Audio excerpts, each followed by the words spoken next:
성도 여러분, 밤새 안녕히 주무셨습니까? 오늘도 복된 새날이 밝았습니다. 함께 찬양 드리며 하나님 예배자로 나가겠습니다. 455장 예전 찬송 507장입니다. 주님의 마음을 본받는 자 455장입니다.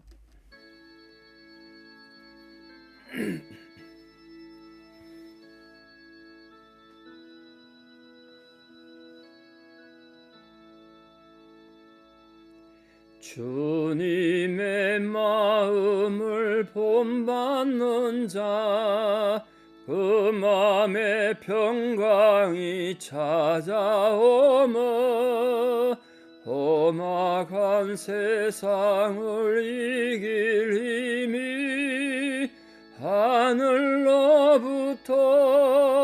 임함이로다.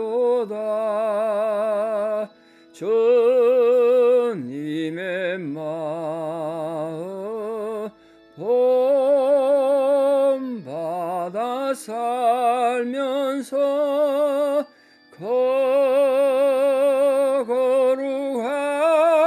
거룩하시 나도 이루리.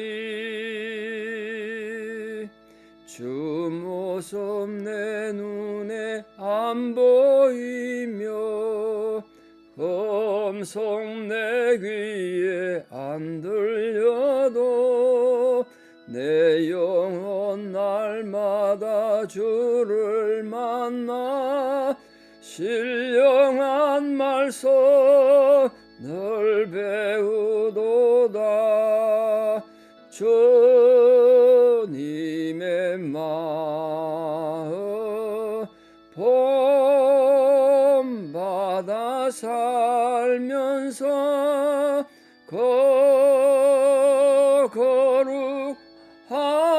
거룩하시 나도 이루리. 가는 길 거칠고 험하여도 내 맘에 불평이 없어지면 십자가 고난을 이겨내신 주님의 마음 본받음이라. 주님의 마음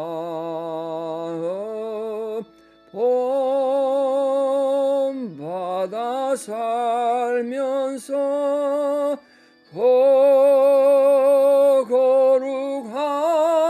거룩하시 나도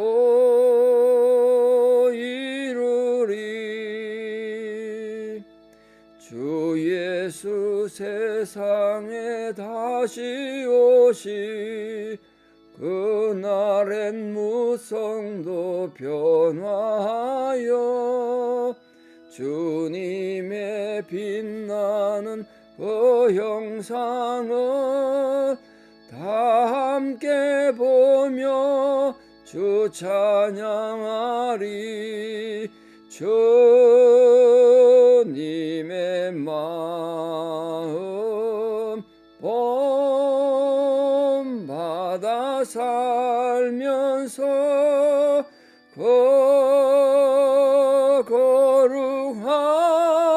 거룩하심 나도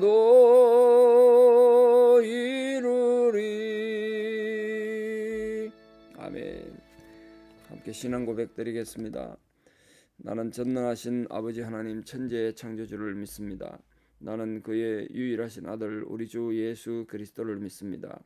그는 성령으로 잉태되어 동정녀 마리아에게서 나시고 본디오 빌라도에게 고난을 받아 십자가에 못 박혀 죽으시고 장사된 지 사흘 만에 죽은 자 가운데서 다시 살아나셨으며 하늘에 오르시어 전능하신 아버지 하나님 우편에 앉아 계시다가 거기로부터 살아있는 자와 죽은 자를 심판하러 오십니다. 나는 성령을 믿으며 거룩한 공교회와 성도의 교제와 죄를 용서받는 것과 몸의 부활과 영생을 믿습니다. 아멘. 2024년 5월 30일 목요일 새벽입니다. 하나님 주신 말씀 잠언 14장 28절에서 35절입니다. 잠언 14장 28절에서 35절. 잠언 14장 28절 봉독에 올립니다. 백성이 많은 것은 왕의 영광이요 백성이 적은 것은 주권자의 패망이니라. 노하기를 더디하는 자는 크게 명철하여도 마음이 조급한 자는 어리석음을 나타내느니라. 평온한 마음은 육신의 생명이나 시기는 뼈를 썩게 하느니라. 가난한 사람을 학대하는 자는 그를 지으신 이를 멸시하는 자요 궁핍한 사람을 불쌍히 여기는 자는 주를 공경하는 자니라.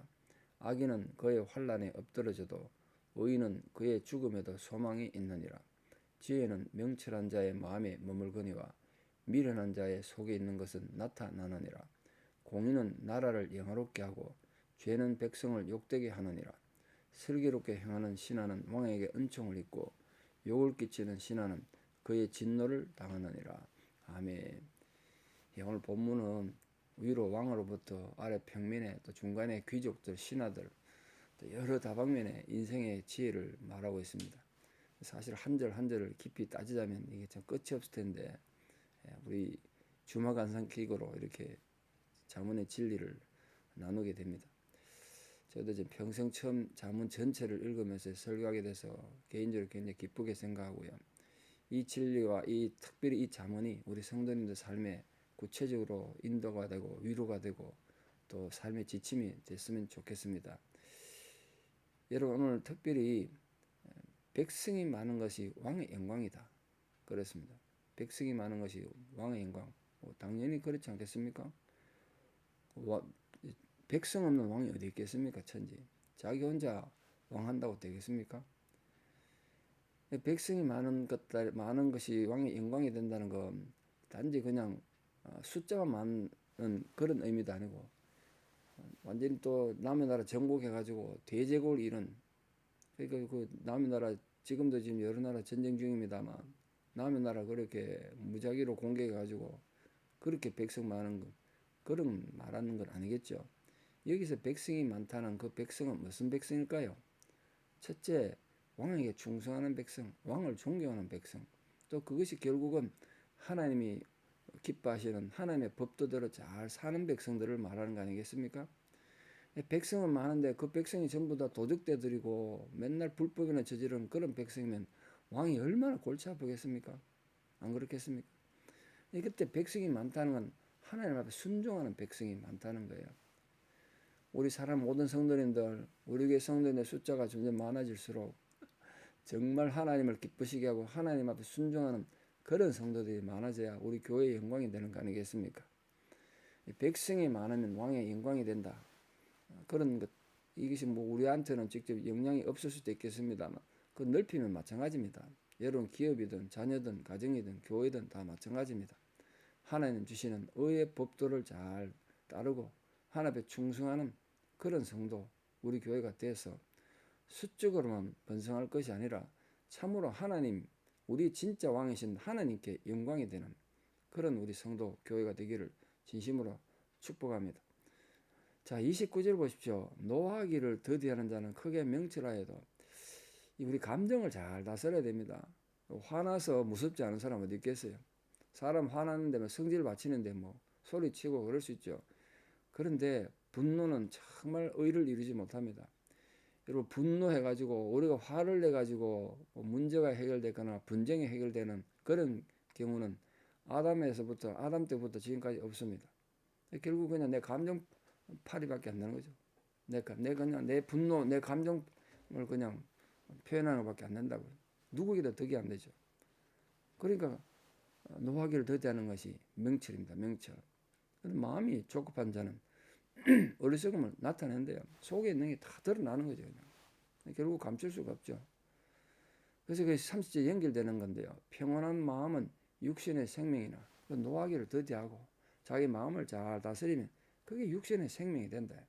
그런데 여러분 시기는 이 분노가 나고 남을 미워하고 시기하면요. 뼈를 썩는데 뼈를 썩어.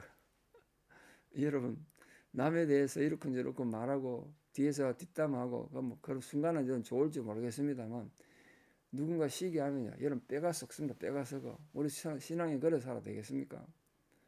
정말 우리 성도님들 영육이 함께 건강해서 하나님 주신 평화를 마음에 가지고 또 육신의 건강도 누리고 생명에 있는 삶을 살기 위해서 화평을 누리고 서로 덕을 깨치고 말 한마디라도 남을 위로하고 격려하는 그런 성도들 되기를 바랍니다.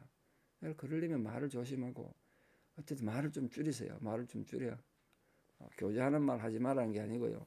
필요 없는 말 해가지고 누구에다 덕도 안 되는 말, 교회에 덕이 안 되는 말 그거 왜 합니까? 이걸 많이 줄이세요. 그래서 여러분 노하기를 더디하는 자가 되고 조급함을 가져서 여러분 마음에 있는 그 어리석음, 거짓된 것들 언젠간 다 드러난다고요. 어떻게 영혼의 세상을 속이겠어요? 특히 31절에 가난한 사람을 학대하는 자, 이 어떤 사람 말할까요? 가난한 사람을 학대하는 자는 결국 하나님을 멸시하는 거란 건데 이 가난한 자들을 중상하고 또 사기치고 또 부질없이 가난한 사람을 모함해서 압제하는 자를 말합니다. 독재자들, 특히 좀 사장들, 기업주들.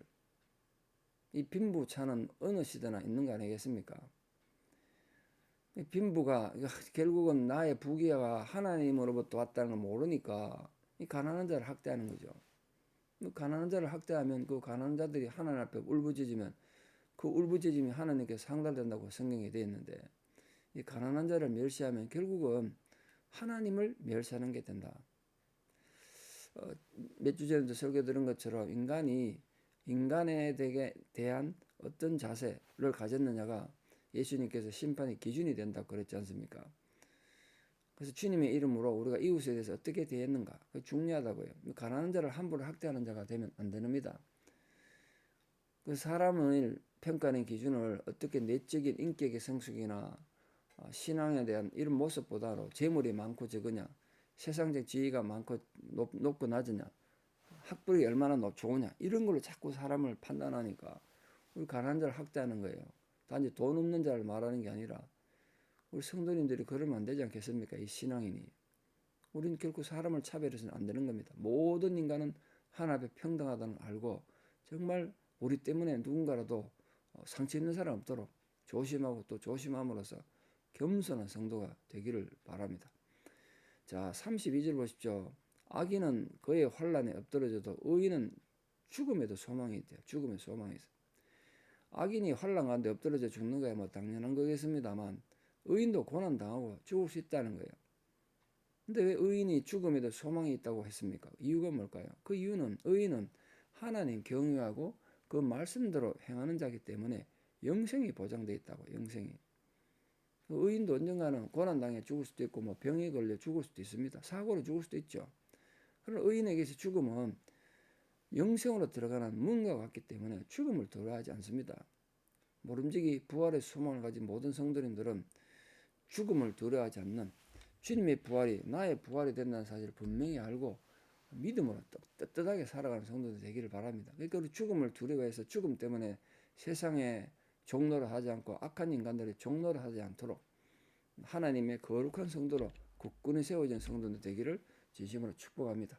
자, 33절 보겠습니다. 지혜는 명철한 자의 마음에 머물거니와 미련한 자의 속에 있는 것은 나타나느니라. 이게 중요한데요.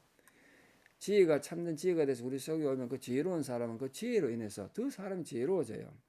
판단이 또 아주 더 성숙해지고 신중해지죠. 근데 어리석은 사람은 지혜가 오면요. 그 지혜 때문에 어리석음이 또 나타나요. 아, 사람 저렇게 어리석고 미련하구나. 그 지혜 때문에 나타난다니까요. 성경을 알면 알수록 그 성경 때문에 우리 어리석음이 드러난다는 거예요. 그 미련한 자의 속에 있는 건 나타나게 되어 있습니다. 속일 수가 없습니다. 그러므로 우리가 겸손하고도 온전하게 하나님의 지혜를 따르고 또 지혜에 순종하는 그런 아름다운 성도님이 되셔서 말씀이 우리 안에 올수록 더 지혜롭고 성숙한 성도가 되어야 되지 않겠습니까? 자, 공의는 나라를 영화롭게 하고 죄는 백성을 욕되게 하느니라. 이 한 나라의 힘, 국력은 어디서 오는 걸까요? 군대가 강하고 지금 러시아 보십시오. 그 강한 군대 가지고 약한 나라 침범했다. 그 러시아를 강대국이라고 누가 인정해 줍니까? 강대가 나라에 강하면 그런 데서 오는 게 아니라고요.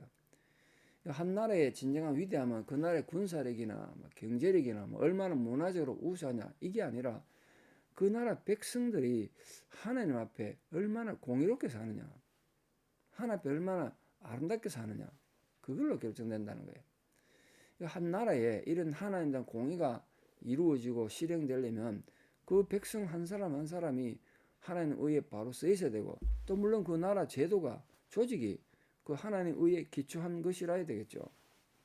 지금 러시아에 얼마나 그 불법이 행해지고 있습니까? 완전 독재국가 아닙니까? 뭐 북한은 말할 것도 없고요. 세계 그런 나라가 많잖아요. 우리 뭐 가정도 마찬가지고 교회도 마찬가지입니다. 하나님 의에 서 있는 그런 조직이 돼야 되죠. 뭐 국가뿐만 아니라. 그러니까 우리 성도님들이 우리가 속한 나라를, 국가를 영화롭게 하려면 우리 개개인이 하나님을 두려워하고 하나님 앞에 공의를 실천하는 그런 성도들로 살아가야 하는 겁니다. 그게 국민된 의무입니다. 신앙인으로서 국가에 대한 의무는 그런 데 있는 것입니다. 마지막 35절입니다. 슬기롭게 행하는 신하는 왕에게 은총을 입고 욕을 끼치는 신하는 그의 진노를 당하느니라. 이거 뭐 말할 필요가 없죠. 왕에게 가가지고 왕을 매일 진노하게 만들고 왕을 성질도 없고 하는 그 왕이 가만둘 신하가 어디 있겠습니까? 결국 자기 삶의 선택이란 거야. 인생의 결과가. 결국 슬기롭게 행하면 신하가 왕에게 은혜를 있겠죠. 그게 이 세상의 왕과 신하의 개념뿐만 아니라 결국은 우리 영원 왕이 누구십니까? 하나님 아닙니까? 우리가 하나님 백성으로서 하나님 신하로서 하나님 앞에 슬기롭게 행하면 하나님 또 은총을 더 입는 거예요. 그 은혜에 또 은혜가 임하는 거예요. 근데 하나님 주신 그 은혜도 감당 못하고 하나님을 분노하게 하면 줬던 은혜도 빼앗고 하나님 앞에 야단 맞는 거 아니겠습니까? 1만 달란트 빚진 자와 100데나리온 빚진 자의 예를 보십시오. 1만 달란트란 엄청난 빚을 탕감받았습니다. 엄청난 은혜를 받은 거죠. 근데 그 주인을, 왕을 진노케 하니까 줬던 건 다시 뺏기는 거잖아요. 우리 부디 성도님들 하나님께 주신 은혜 빼앗기지 않도록 하나님을 진노케 하는 자가 아니라 하나님 앞에 슬기롭게 행함으로써 하나님의 은총을 입는 복된 성도들 다 되시기를 진심으로 축복합니다. 기도드리겠습니다. 참 좋으신 아버지 하나님, 은혜와 사랑을 진실로 감사드립니다. 오늘도 우리들이 하나님 백성으로 이 한 세상을 살아가는데 이 세상 살면서 참된 지혜를 깨닫고 알아서 참으로 하나님의 기쁨이 되는 성도로 살기 원합니다. 몸이 높아 한 나라의 왕이든지 또 귀족이든지 많이 가진 자든지 많이 배운 자든지 어떤 상황이 있든 교만에 치우치지 않고 분노하지 않고 또 이웃을 멸시하지 않고 가난한 자를 박해하지 않는 하나님의 지혜로운 백성들, 또 하나님 앞에 겸손한 성도로 살아가는 우리들 다 되기 원합니다. 그리하여 우리의 진정한 왕이신 하나님으로부터 하늘의 풍성한 은혜를 받고 그 은혜 위에 또 은혜를 받아 우리 삶이 영육이 또 모든 삶의 모습이 하나님 앞에 평탄하고 평화로운 삶을 살아가는 놀란 복을 다 누리는 복된 성도들 되게 도와주시옵소서. 이제는 우리 주 예수 그리스도의 은혜와 하나님 아버지의 만극하신 사랑과 성령님의 위로 교통 역사하심이 오늘도 하나님 앞에 충성하고 헌신하고 또 올바른 마음을 가지고 살아감으로써 하나님 앞에 기쁨이 되어 더 큰 은총 받기를 결단하는 사랑하는 성도님들의 위대한 신앙의 고백 위에 또 우리 사랑하는 모든 사랑하는 자녀들 삶 위에 지금도 하나님 도움이 절실히 필요한 고난당한 우리 이웃들 위해 이제부터 영원토록 함께 하시옵기를 간절히 축원하옵나이다. 아멘. 영원 사랑하는 성도님들이 하루도 우리의 영원한 왕이신 하나님 앞에 기쁨이 되심으로써 은총 위에 또 은총을 받는 복된 하루 되시기를 축복합니다. 감사합니다.